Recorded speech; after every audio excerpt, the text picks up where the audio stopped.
que está compuesto por 15 visiones diferentes. En otras palabras, tú pudieras decir 15 videos cristianos diferentes, ¿verdad? Porque cada uno de ellos es un video, es una película espiritual, es una visión espiritual. Entonces son 15. Si tú has tomado nota, me puedes ayudar a ver quién va a ir más rápido. Si yo, que voy a escribir aquí, o tú que me vas a dar las visiones. Así que visión número 1 se titula Cristo glorificado y el mensaje a las 7 iglesias. Visión número 2 se titula el rollo de los 7 sellos, o el libro de los 7 sellos. Visión número 3 se titula los 144,000 sellados.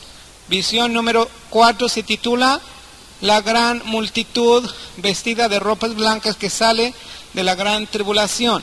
Visión número 5 se titula las 7 trompetas. Visión número 6, que es la que vamos a ver hoy, Dios mediante, es el ángel y el librito y los 2 testigos. Visión número 7, la Trinidad satánica. Visión número 8, clamores de victoria. Visión número 9, las 2 cosechas, ¿verdad? O ciegas, pero no ciegas que no ven. Visión número 10, las 7 copas. Visión número 11, la gran Babilonia. Visión número 12, las bodas de el Cordero.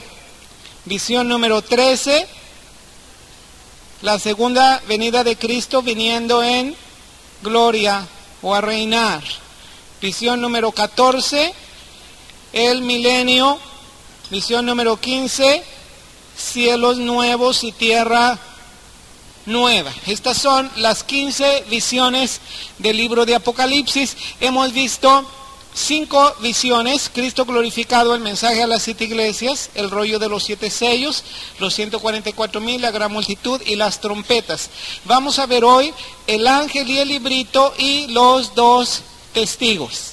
Y aquí comenzamos lo más interesante del libro de Apocalipsis. Y si tú has seguido las clases, y yo te recomiendo que consigas el libro de notas, ¿verdad? Tienes un libro con tus notas completas, que es de la segunda parte de escatología, se llama Apocalipsis.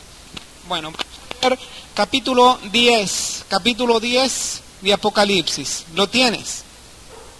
Dice así: vi descender del cielo a otro ángel fuerte, envuelto en una nube, con el arco iris sobre su cabeza, y su rostro era como el sol y sus pies como columnas de fuego. Tenía en sus manos un librito abierto y puso su pie derecho sobre el mar y el izquierdo sobre la tierra. Clamó a gran voz como ruge un león, y cuando hubo clamado, 7 truenos emitieron sus voces. Cuando los 7 truenos hubieron emitido sus voces, yo iba a escribir, pero oí una voz del cielo que me decía: sella las cosas que los 7 truenos han dicho y no las escribas. Mira, de todo el libro del Apocalipsis, que se nos da como un libro abierto. Dijimos que el libro del Apocalipsis era el libro de la revelación, no el libro sellado. En el tiempo de Daniel se selló esa revelación, o más bien no estaba revelada esa verdad.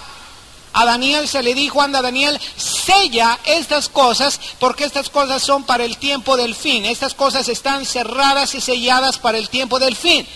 Y viene el tiempo del Señor Jesucristo, y leemos en el libro de Apocalipsis que el Cordero de Dios que venció fue delante del que estaba sentado en el trono y tomó el libro, y se le dijo que él era digno de abrir ese libro y de desatar sus sellos. Bueno, de toda la revelación, la única parte que tú ves que está cerrada y que ves que está sellada es esa parte que aquí vimos, cuando se emiten 7 truenos y que se emiten 7 voces. Es decir, hay un mensaje aquí, pero un mensaje que está oculto. está secreto, no está revelado. De todo el libro del Apocalipsis, esta es la única parte que podemos considerar que está sellada. Aquí aprendemos una cosa, que lo oculto pertenece al Señor y lo revelado pertenece a nosotros los humanos. Lo oculto, dice la Escritura, pertenece a Dios y lo revelado a los hombres. Nosotros podemos hablar y asegurar y afirmar únicamente de lo que está revelado, pero no de lo que está sellado y de lo que está oculto. Que nadie venga conmigo diciendo, yo tuve la revelación de que era aquello que emitieron los 7 truenos. ¿Y qué es eso de las 7 voces? Porque la misma Biblia dice que está sellado y que está cerrado. Yo creo que en el tiempo de Dios, en el tiempo cuando sucedan esto, sí vamos a saber lo que decían estos 7 truenos o estas 7 voces. Amén. Vamos a seguir la lectura. El ángel que vi en pie sobre el mar, dice, el ángel que vi en pie sobre el mar y sobre la tierra levantó su mano al cielo y juró por el que vive por los siglos de los siglos, que creó el cielo y la tierra que están en él, y la tierra y las cosas que están en ella, y el mar y las cosas que están en ella, que están en él, que el tiempo no sería más, sino que en los días de la voz del 7º ángel, cuando él comience a tocar la trompeta, el misterio de Dios se consumará, como él lo anunció ¿a quién? A sus siervos los profetas. Aquí vamos a ver algo muy importante del tiempo en que van a pasar todos estos acontecimientos. Vamos a recordar lo que hasta hoy hemos estado viendo. Nosotros vimos que a este período de 7 años, la Biblia le llama la gran tribulación, ¿verdad? Que ese período de 7 años, la Biblia misma lo divide en 2 partes. En los primeros 3 años y medio y los segundos 3 años y medio. Que esos 3 años y medio equivalen a 1260 días o 42 meses. Y se le llama también tiempo, tiempos y la mitad de un tiempo.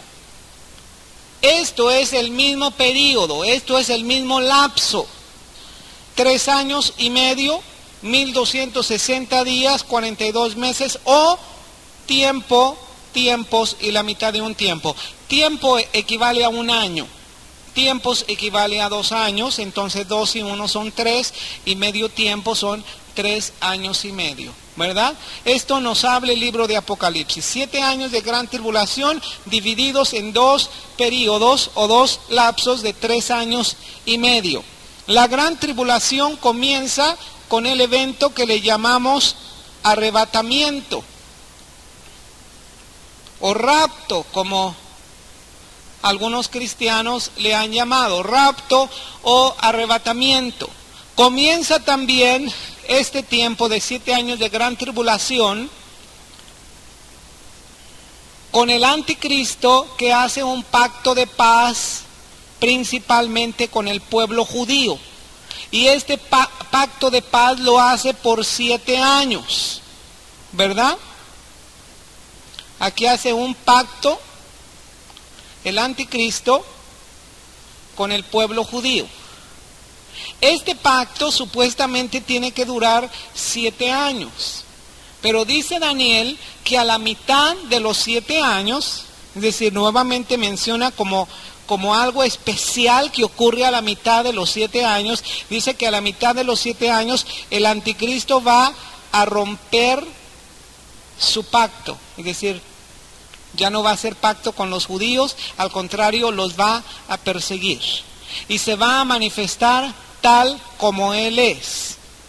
La sombra del anticristo fue Antíoco Epífanes, que en el año 175 aproximadamente antes del Señor Jesucristo, Antíoco Epífanes se manifestó y fue en contra del pueblo de Israel. El anticristo va a hacer exactamente lo mismo que hizo Antíoco Epífanes. A los 3 años y medio se va a manifestar tal como él es y va a pronunciarse en contra del pueblo judío y va a entrar al templo de Jerusalén y lo va, ¿cómo es la palabra? Lo va a profanar, ¿verdad? Va a profanar el lugar santísimo. E incluso, cuando yo estaba viendo la vida de Antíoco Epífanes, me di cuenta de algo sorprendente. Antíoco Epífanes puso su imagen en el lugar santísimo. Y a eso se le llamó la abominación desoladora. Abominación porque delante de Dios fue una abominación. Y desolador en cuanto a la persecución tan tremenda que hizo con el pueblo judío. Si tú quieres saber mucho más en detalle, tú puedes leer el primer libro apócrifo de Macabeos, porque Macabeos es un libro apócrifo, no es un libro inspirado por el Espíritu Santo, pero los únicos libros inspirados por el Espíritu Santo son los 66 libros de la Biblia, pero eso no quiere decir que sea malo que tú leas un libro bueno, de historia o de geografía, ¿verdad? Aunque no son inspirados por el Espíritu Santo, te van a dar información. Si tú quieres saber detalles de lo que sucedió con Antíoco Epífanes, lee especialmente los primeros 6 capítulos del primer libro de Macabeos. Aquí te va a narrar las aventuras de Antíoco Epífanes. Y él fue sombra del anticristo. Esto nos da a entender algo, hermanos, importantísimo. Aquí a la mitad, exactamente a la mitad, es lo que estamos leyendo en capítulo 10 de Apocalipsis. Porque dice que en el tiempo en que se toque, ¿cuál trompeta? La 7ª trompeta, dice el misterio de Dios se va a cumplir. Aquí a la mitad, como una señal, en la mitad se va a tocar la 7ª trompeta. Ya hemos tenido 7 sellos, ¿verdad? Y del 7º sello que salen 7 trompetas, 1, 2, 3, 4, 5, 6, y en la 7ª trompeta se toca exactamente a los 3 años y medio, en la mitad de los 7 años de la gran tribulación. Vamos a ver esta lámina, tú puedes hacer estas notas más claras. En la mitad de los 7 años, dice, la 7ª trompeta se toca justo en la mitad de la gran tribulación y van a suceder varias cosas. Estas cosas se te están revelando en los capítulos 10, 11, 12 y 13. Todas estas cosas van a suceder a la mitad de los 7 años de la gran tribulación. ¿Cuáles son? Bueno, número 1, San Juan fue exhortado en aquel tiempo a comer el librito dulce y amargo, ¿verdad? Y escuchó este mensaje que en la mitad de los 7 años, dice, se va a, ¿cómo dice la Escritura? Juró por el que vive por los siglos de los siglos, que creó el cielo y las cosas que están en él, y la tierra y las cosas que están en ella, y el mar y las cosas que están en él, que el tiempo no sería más, sino que en los días de la voz del 7º ángel, cuando él comience a tocar la trompeta, el misterio de Dios se consumará como él lo anunció a los siervos los profetas. ¿Sabes qué es lo que anunció el Señor a los profetas? Él anunció el día de la ira de Dios. Eso anunció a los profetas. Joel, todos los profetas hablan del día de la venganza del Señor, el día de la ira del Señor. Todos los primeros 3 años y medio, que corresponden a 7 sellos y 7 trompetas, son apenas como la antesala de la ira de Dios. La ira de Dios está revelada por 7, ¿qué? 7 copas de la ira de Dios. Estas son las 7 copas y duran los últimos 3 años y medio de la gran tribulación. Por eso dice que en los días en que se toque la 7ª trompeta, ¿por qué? Porque de la 7ª trompeta que van a salir 7 copas. Del 7º sello salieron 7 trompetas. Y de la 7ª trompeta van a salir 7 copas. Entonces, en los días en que se toque la 7ª trompeta, el misterio de Dios se va a consumar, como lo anunció a los siervos los profetas, con respecto al día de la ira del Señor. Y este día de la ira del Señor va a durar 3 años y medio. ¿Amén? Si tiene alguna pregunta, con toda confianza puede levantar su mano. Amén. Bueno, número 11, capítulo número 11, algo más que va a suceder a la mitad de los 7 años. Dice, dos testigos testifican ¿cuánto? 1260 días. Dígame cuál es 1260 días, ¿estos primeros o estos últimos?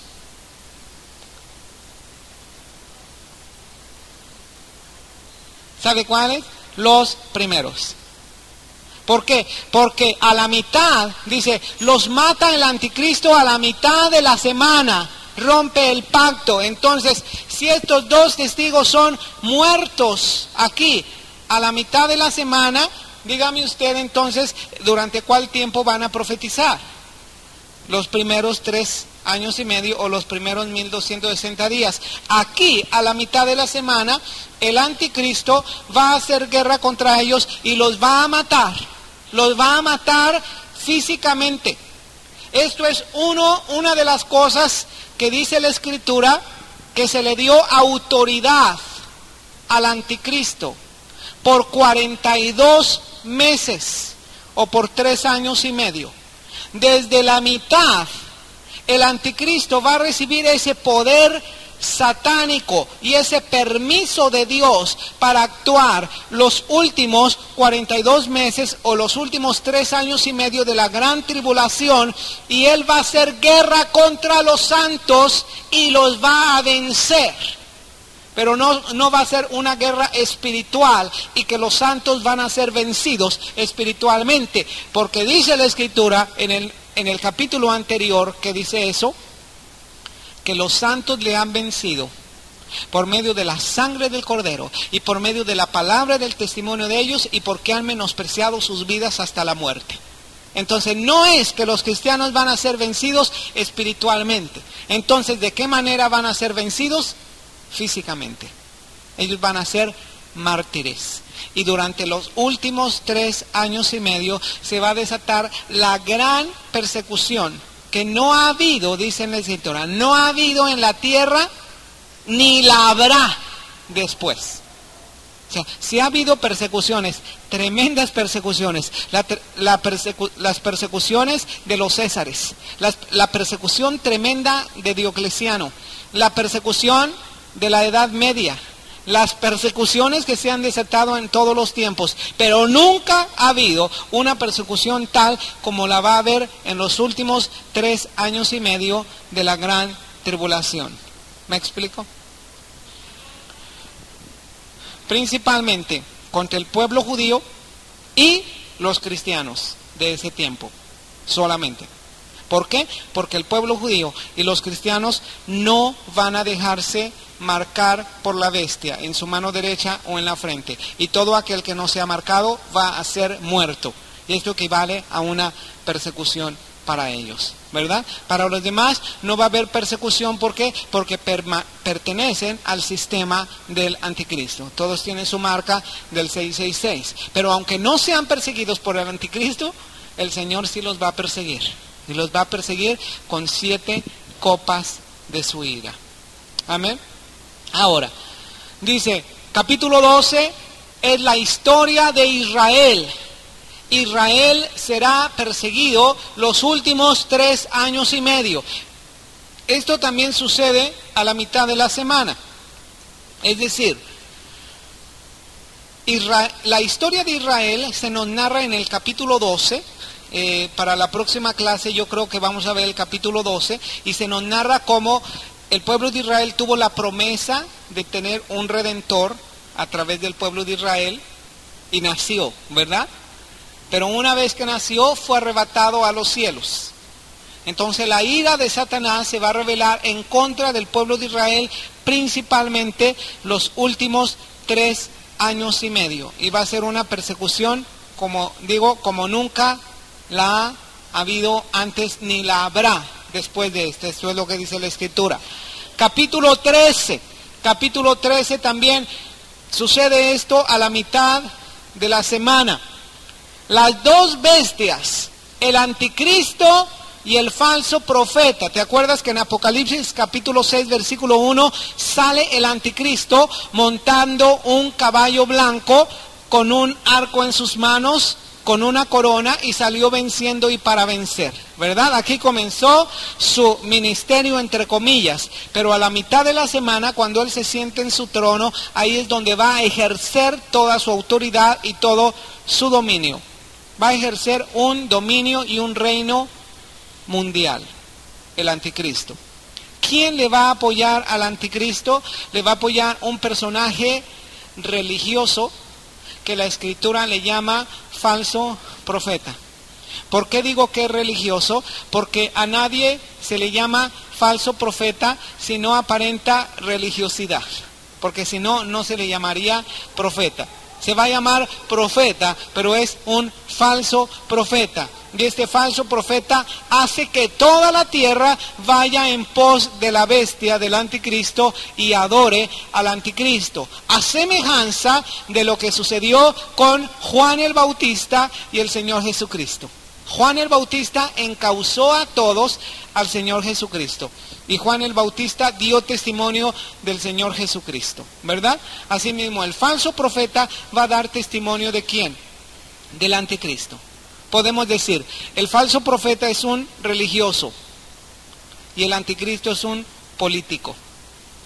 El religioso va a dar todo su apoyo al político. Así que yo te dejo esto como información. Tú tienes que ver las noticias, tienes que estar al tanto de las noticias y tú vas a ver que está a las puertas, ¿verdad? Está a las puertas todo esto que va a suceder. Ahora, va a haber un sistema comercial.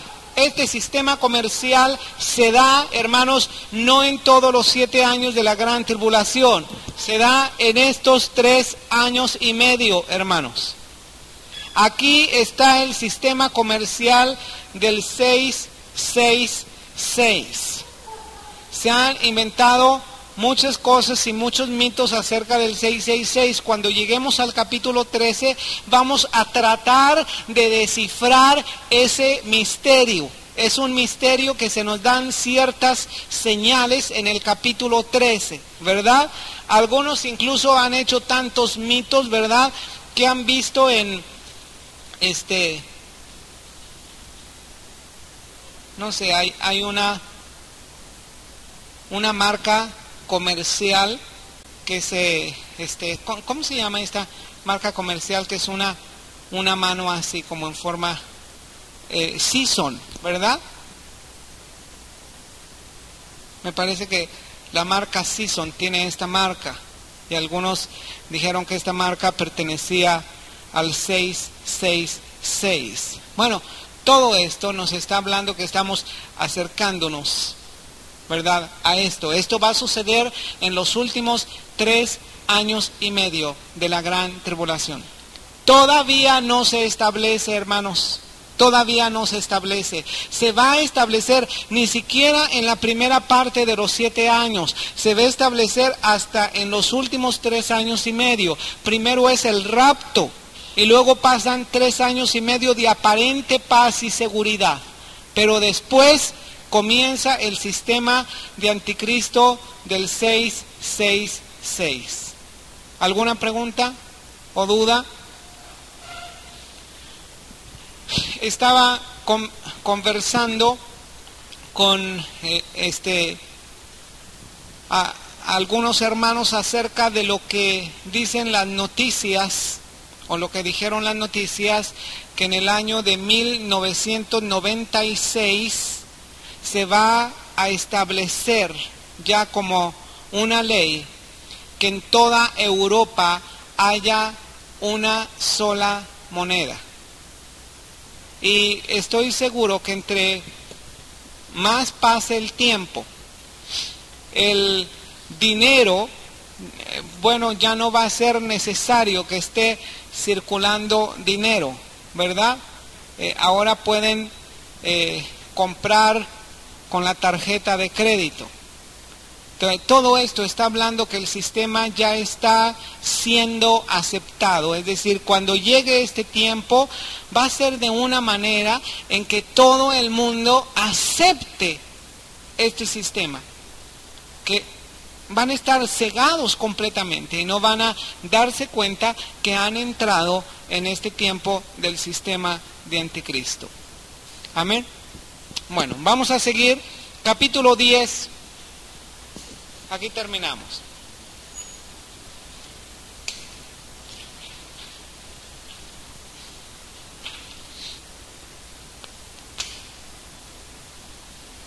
Aquí está esta lámina que está presentando a este ángel. Este ángel no es el mismo ángel, no es el Señor Jesucristo. Este ángel está envuelto en una nube. Y de acuerdo a las palabras de profecía, esta nube está hablando de juicio. Abre tu Biblia en el Salmo 97, en el versículo 2, dice que este ángel está envuelto en una nube. Y esta nube está hablando acerca de un juicio. Salmo 97, versículo 2. ¿Te acuerdas que dijimos que los símbolos teníamos que interpretarlo a la luz de las Escrituras? Así que vamos a ver algunas escrituras para interpretar bien la palabra del Señor. ¿Lo tienes? Salmo 97, versículo 2, dice así: nubes y oscuridad alrededor de él, justicia y juicio son el cimiento de su trono. Entonces, este ángel está envuelto en una nube. ¿Por qué? Porque está hablando acerca de juicio. Pero aún en medio del juicio dice que tiene el arco iris sobre su cabeza, y el arco iris nos habla de la misericordia y la fidelidad de Dios a su pacto, porque fue Dios el que le dijo a Noé que iba a poner el Espíritu Santo como una señal o un símbolo de fidelidad a su pacto, que nunca más iba a destruir la tierra con un diluvio. Y así ha sido. Amén. Su rostro como el sol nos está hablando de la santidad y de la pureza del Señor. Sus piernas como columnas de fuego nos están mostrando una señal visible de la fuerza y presencia de Dios. Dice que tenía sus piernas como columnas de fuego. O sea, este ángel tiene un mensaje de Dios y está representando a Dios. Dice que tenía un librito. Y este librito estaba abierto, pero no tenía un librito así como los libritos que tenemos ahora. Los libritos eran rollitos y rollotes. Entonces este rollo lo tiene abierto. Este rollo no es el mismo rollo de los 7 sellos, hermanos. Este rollo es una parte de la palabra de Dios. Vamos a ver en Apocalipsis lo que el Señor le dice a Juan. Apocalipsis capítulo 10, versículo 8.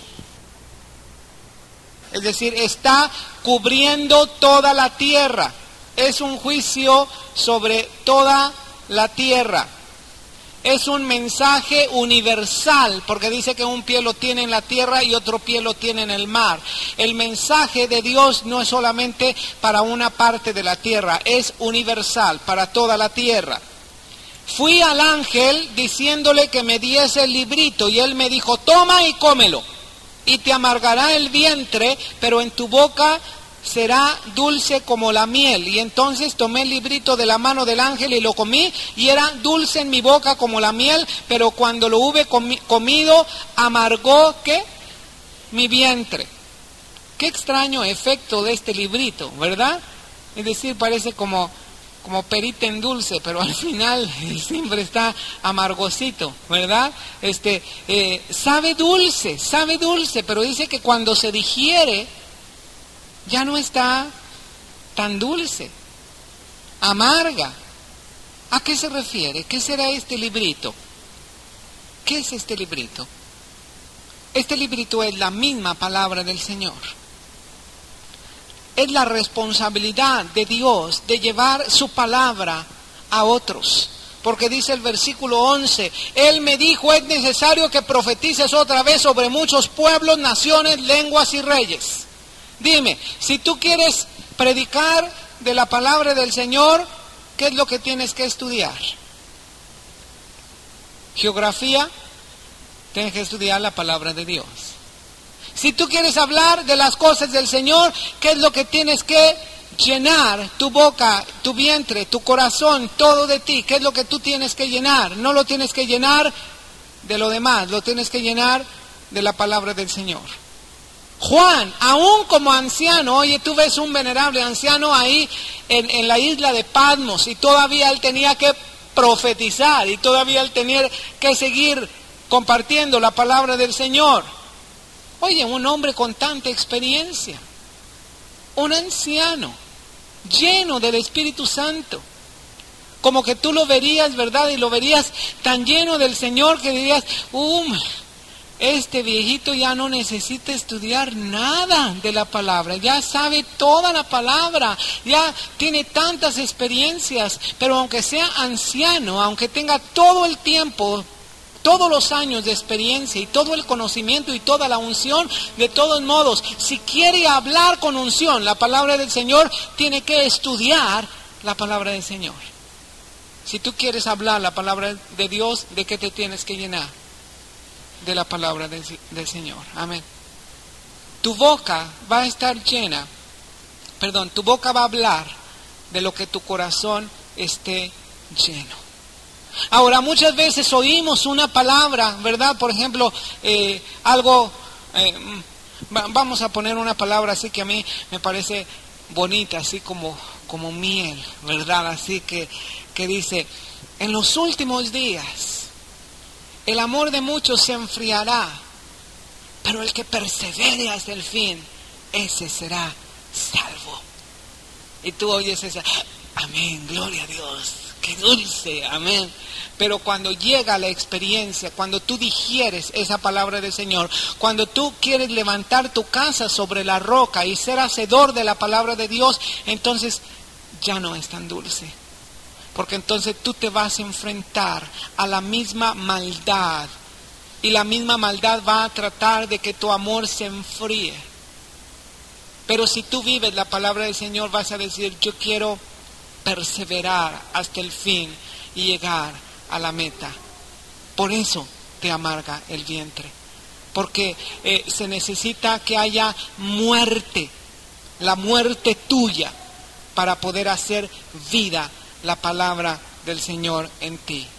Juan, aún con su vejez, aún con su experiencia, aún con su unción, aún con su revelación, Juan se tuvo que llenar de la palabra del Señor.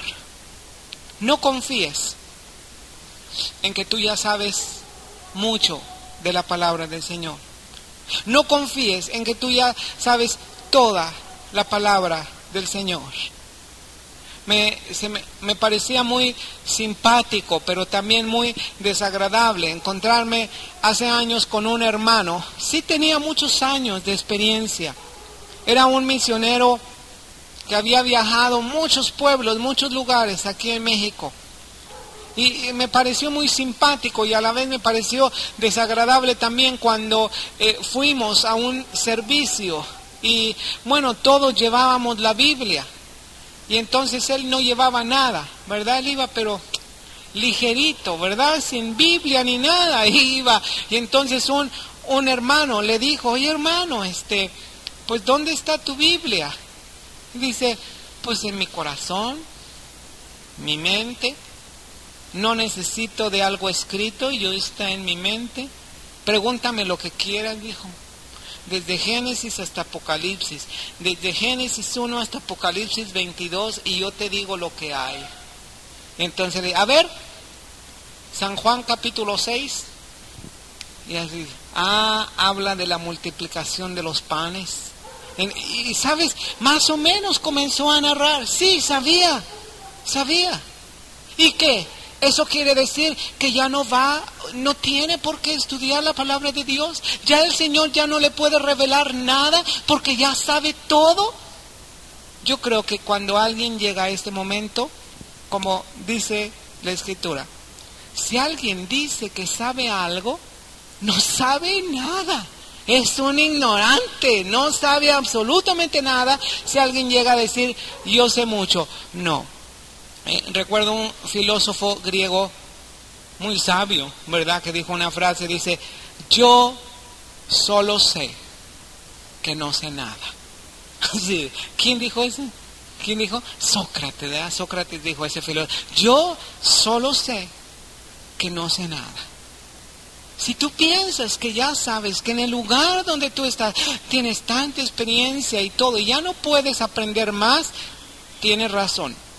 Ya no puedes aprender más, porque estás saturado de ti mismo y algo más de conocimiento ya no te va a entrar. Y estás completamente saturado, pero saturado de ego, y el ego te impide que penetre la palabra del Señor. San Juan, con toda su experiencia, con toda su unción, lleno del Señor, todavía el Señor le dijo, come este librito. Te será dulce en tu boca, te amargará tu vientre. ¿Por qué? Porque todavía tienes que profetizar a reyes, pueblos, naciones y lenguas. Todavía. Así que no pensemos que ya hemos alcanzado todo, que ya sabemos mucho. Mientras más pasa el tiempo, tenemos que aprender mucho más. Amén. Bueno. Vamos a ir al capítulo 11. El capítulo 11 habla acerca de los dos testigos. Este capítulo 11 es muy importante. El capítulo 11 también incluye el toque de la séptima trompeta. Entonces me fue dada una caña semejante a una vara de medir y se me dijo, levántate y mide el templo de Dios y el altar y a los que adoran en él. Pero el patio que está fuera del templo déjalo aparte y no lo midas, porque ha sido entregado a los gentiles y ellos hollarán la ciudad. ¿Cuánto tiempo? 42 meses. ¿Cuál tiempo va a hollar la ciudad santa? Este tiempo. Los últimos 3 años y medio. Pero aquí vemos algo muy importante. Al principio de los 7 años de la gran tribulación, ya está levantado el templo de Israel. Ya está nuevamente reconstruido el templo de Israel al comienzo de los 7 años de la gran tribulación. Hay varias cosas que nos dan a entender que el templo de Israel ya está nuevamente levantado. Primeramente, San Juan tuvo esta visión aproximadamente en el año 95 después de Cristo, aproximadamente. En ese tiempo ya no existía ningún templo de Israel, porque el templo de Israel fue destruido en el año 70 después de Cristo por los romanos al mando del general romano Tito. En el año 70 no quedó, así como lo dijo el Señor Jesucristo, no quedó de ese templo piedra sobre piedra que no fuese destruida. Los judíos fueron dispersados a todas las naciones desde el año 70 después del Señor Jesucristo. Los judíos hasta 1948 fueron constituidos nuevamente como una nación. En 1967, te estoy hablando un poquito más de una generación, no, menos de una generación, un poco más de 20 años, nada más, ¿verdad? En 1967, en la Guerra de 6 días, ellos tomaron la parte antigua de Jerusalén, la que los árabes están peleando acérrimamente. Los árabes quieren que les sea devuelto su tierra, y los árabes están criticando a la ONU y están tratando de tomar nuevamente lo que se les dio en 1948 y lo que por la fuerza tomaron los judíos en 1967 en la Guerra de 6 días. Pero aunque ya son nación, no tienen templo. Una señal que para mí es clara, que ellos necesitan tener templo, es que el sacrificio continuo, es decir, el pueblo judío tiene una ley de Dios de un sacrificio continuo, un sacrificio que hacen en la mañana y un sacrificio que hacen en la tarde, un cordero en la mañana y un cordero en la tarde, y esto es continuamente, diario tienen que sacrificar, un cordero en la mañana, un cordero en la tarde, un cordero en la mañana y un cordero en la tarde. Pero desde el año 70 este sacrificio no ha sido posible. ¿Por qué? Porque no tienen templo. El único lugar permitido por Dios para sacrificar estos sacrificios es el altar de los sacrificios, y no lo tienen.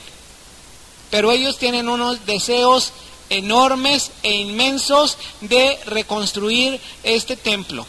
Y desde hace muchos años, los judíos que se llaman ultranacionales, es decir, los judíos más ortodoxos o los más nacionalistas, ¿verdad?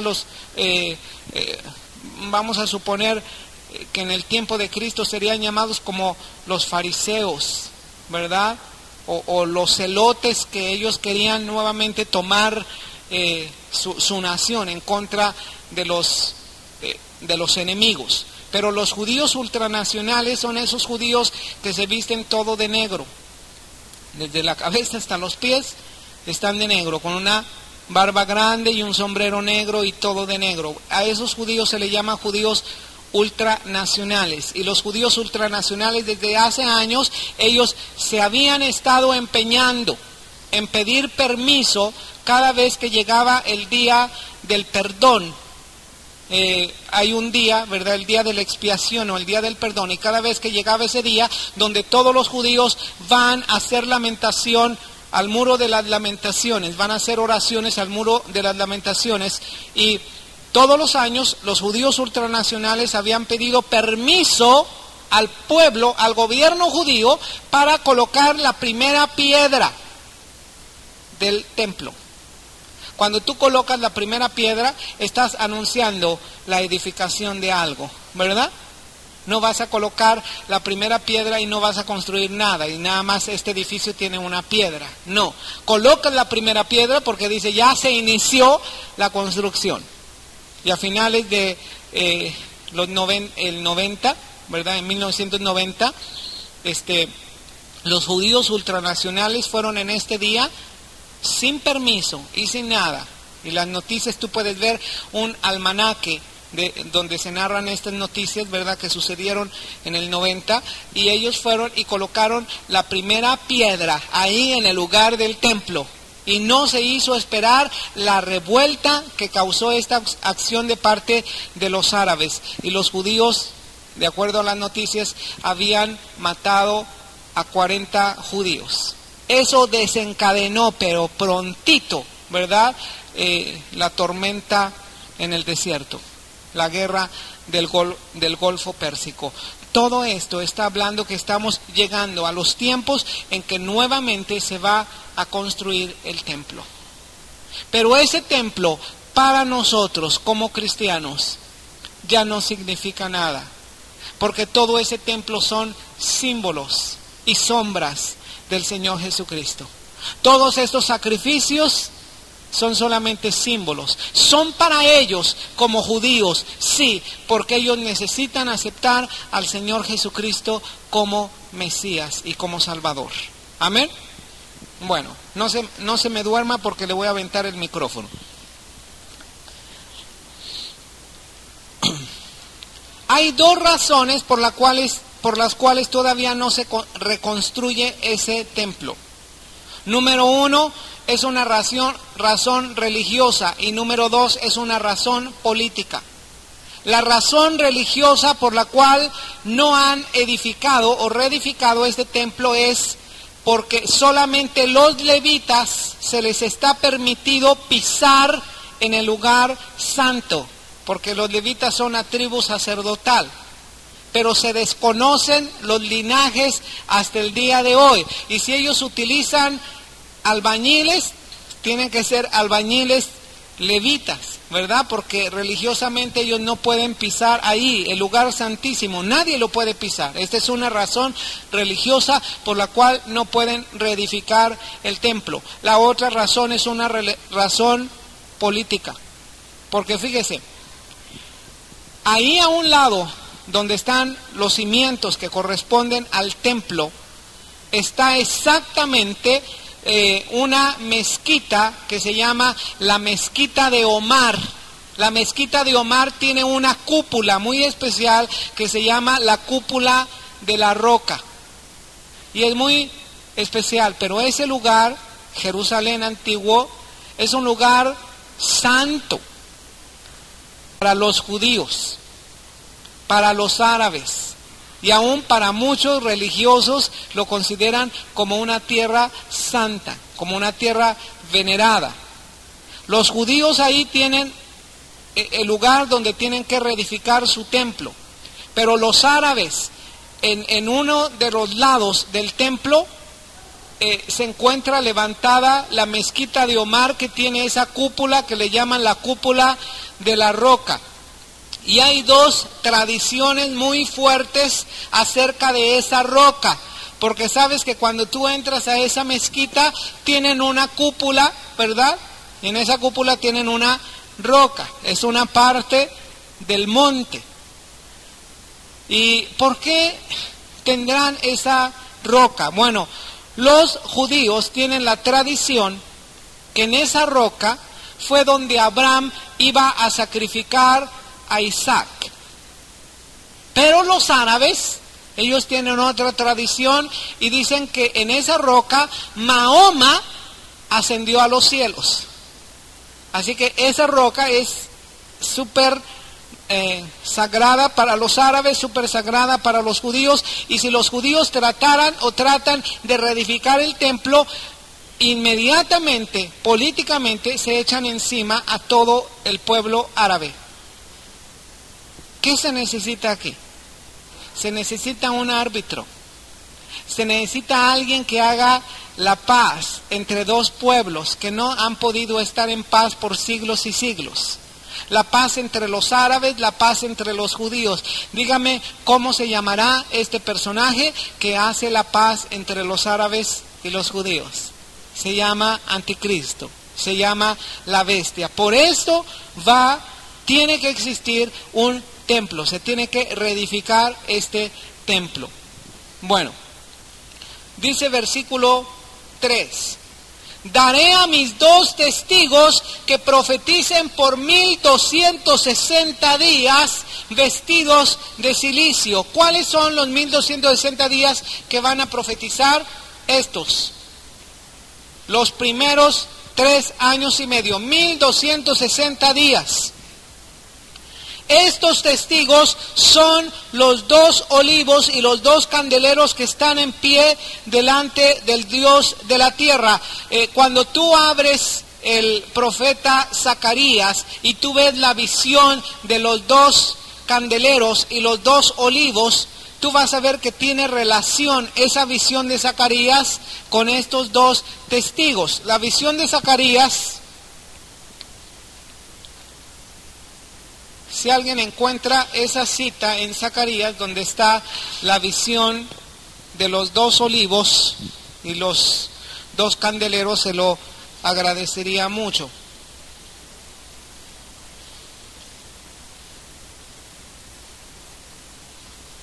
Hay 2 olivos y 2 candeleros.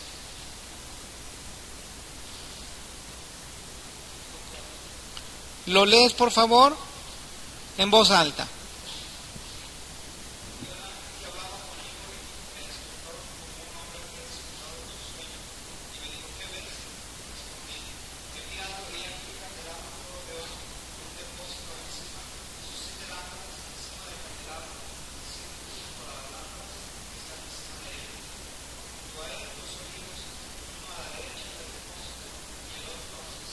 Hasta aquí, fíjese muy bien, son los 2 candeleros y los 2 olivos que están delante de su trono. Ahora, esto está hablando acerca de unción, porque está hablando acerca de aceite. Dice que estos candeleros tenían tubos hacia este olivo, ¿verdad? Es decir, nunca le faltaba aceite, siempre tenían un depósito de aceite a estas lámparas, es decir, siempre estaban ardiendo continuamente, porque si estaban tomando directamente del árbol el aceite, pues continuamente, los 365 días al año, estaba ardiendo estos candeleros.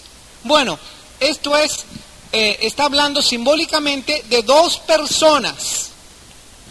Yo veo aquí a 2 personas o 2 personajes en el tiempo de la gran tribulación, en los 1260 días primeros, 2 personas, 2 testigos del Señor, ungidos con ministerios específicos que van a profetizar y evangelizar en la tierra. Recuerden que estamos hablando del tiempo después del arrebatamiento. Los primeros 1260 días. No sé si tienen preguntas.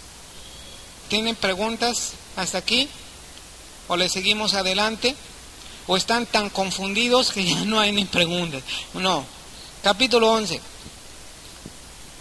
Si alguno quiere dañarlos, sale fuego de la boca de ellos y devora a sus enemigos. Y si alguno quiere hacerles daño, debe morir él de la misma manera. Es decir, estos 2 testigos están respaldados absolutamente por el poder de Dios y tienen la unción del Señor. Estos tienen poder para cerrar el cielo a fin de que no llueva en los días de su profecía. ¿Quién tuvo poder?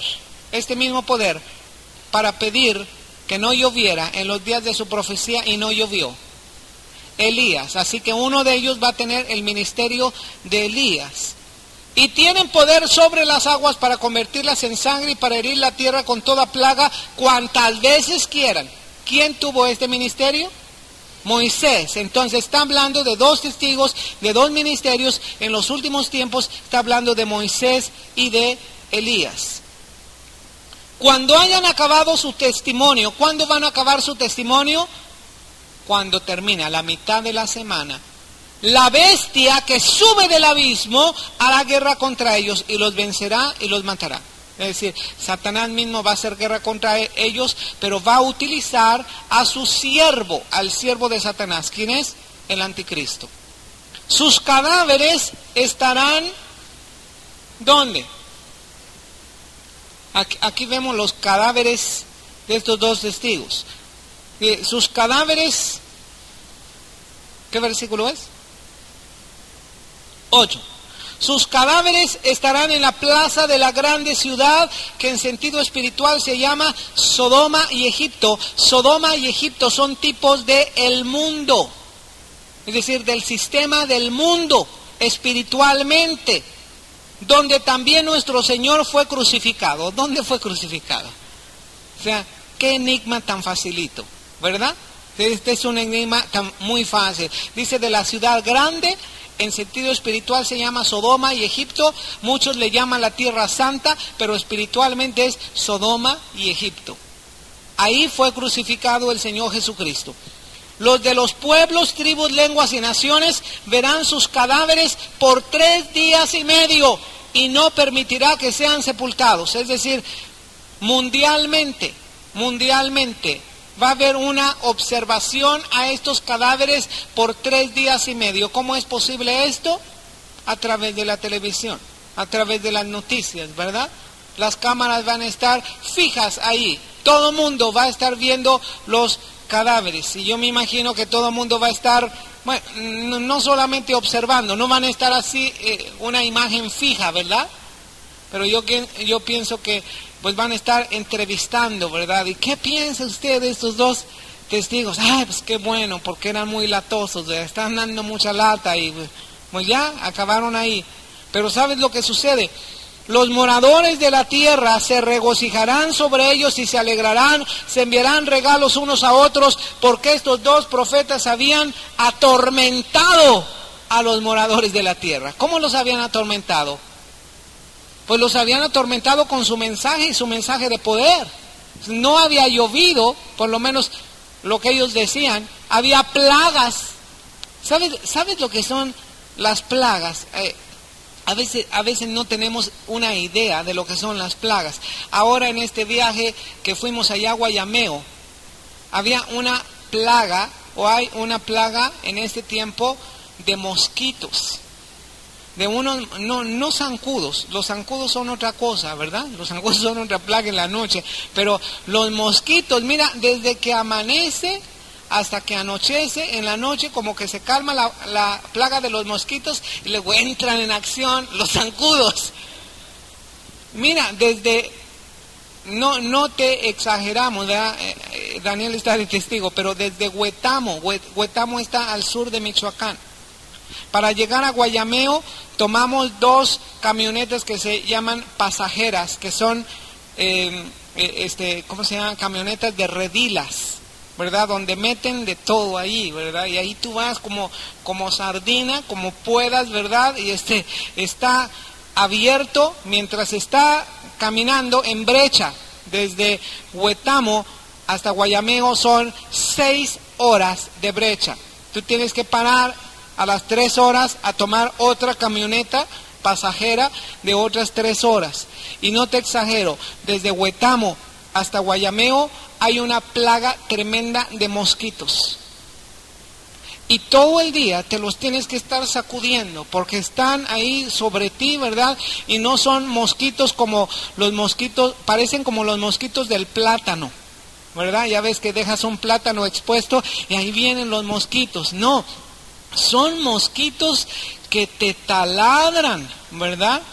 Todo lo que, o sea, es más, la ropa la taladran. Nosotros no estábamos preparados y no llevábamos repelente. Y en el primer pueblo que nosotros tuvimos que quedar un día, no conseguimos repelente, no había repelente. Así que ya te imaginarás en la hora que nos bañamos. Quedamos como coladeras, porque ahí se aprovecharon. Y en algunos otros